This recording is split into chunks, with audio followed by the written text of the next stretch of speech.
ಇನ್ನು ಕರ್ಕಾಟಕ ರಾಶಿಯವರಿಗೆ ಇದನ್ನು ನೋಡಿದಾಗ ಉದ್ಯೋಗ ಪ್ರಯತ್ನಕ್ಕೆ ಪ್ರತಿಫಲ ಪ್ರಾಪ್ತಿ ಆಗುತ್ತೆ. ನೋಡಿ, ಯಾರೆಲ್ಲ ಕರ್ಕಾಟಕ ರಾಶಿಗಳಿದ್ದೀರಾ, ಕೆಲವೊಬ್ಬರು ನೋಡಿ ಕೆಲಸ ಇರಲ್ಲ, ತುಂಬ ಚೆನ್ನಾಗಿ ಓದ್ಕೊಂಡಿರ್ತೀರ, ಅಥವಾ ಕೆಲಸ ಮಾಡುವಂಥ ಅರ್ಹತೆ ಇದ್ದರೂ ಕೂಡ ನಿಮಗೆ ಬೇಕಾಗಿರುವಂಥ ಕೆಲಸಗಳಿರಲ್ಲ, ಯೋಚನೆ ಮಾಡ್ತಾ ಇರ್ತೀರಾ, ಅಥವಾ ಯಾವುದಾದ್ರೂ ಕೆಲಸ ಬರುತ್ತೆ ಅಂತ ನೋಡ್ತೀರಾ, ಅಂಥವ್ರಿಗೆ ಇವತ್ತು ಅವಕಾಶಗಳು ಹೆಚ್ಚಾಗುವಂಥದ್ದಾಗುತ್ತೆ.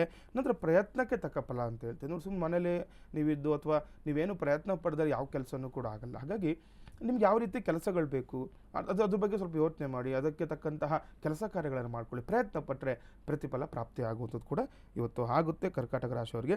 ಇನ್ನು ಈ ದಿನ ಹೆಚ್ಚು ಖರ್ಚುಗಳು ಉಂಟಾಗುವ ಸಾಧ್ಯತೆ. ನೋಡಿ, ಕರ್ಕಾಟಕ ರಾಶಿಯವರಿಗೆ ಖರ್ಚಿನ ಮೇಲೆ ಕೂಡ ಕಡಿವಾಣ ಹಾಕಬೇಕು. ನೀವು ವಿನಾಕಾರಣ ದುಂದು ವೆಚ್ಚ ಮಾಡಬಾರ್ದು. ಹಣದ ವಿಚಾರವಾಗಿ ಜಾಗೃತಿ ವಹಿಸಿ.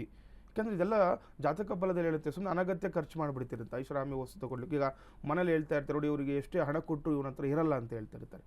ಆ ರೀತಿ ಮಾಡಬಾರ್ದು. ಇವತ್ತು ಹಣ ಏನಾದರೂ ಕೊಟ್ಟರೆ ಅದು ಸಂಗ್ರಹಣ ಅಂದರೆ ಅದು ನೀವು ಇಟ್ಕೊಳ್ಳೋ ಥರ ನೋಡಿ, ಅದನ್ನು ಖರ್ಚು ಮಾಡಬೇಡಿ. ಹಾಗಾಗಿ ಅದರಿಂದ ಮುಂದಿನ ದಿನಗಳಲ್ಲಿ ಅನಾನುಕೂಲಗಳನ್ನು ಎದುರಿಸಬೇಕಾಗುತ್ತೆ ಕರ್ಕಾಟಕ ರಾಶಿಯವರು.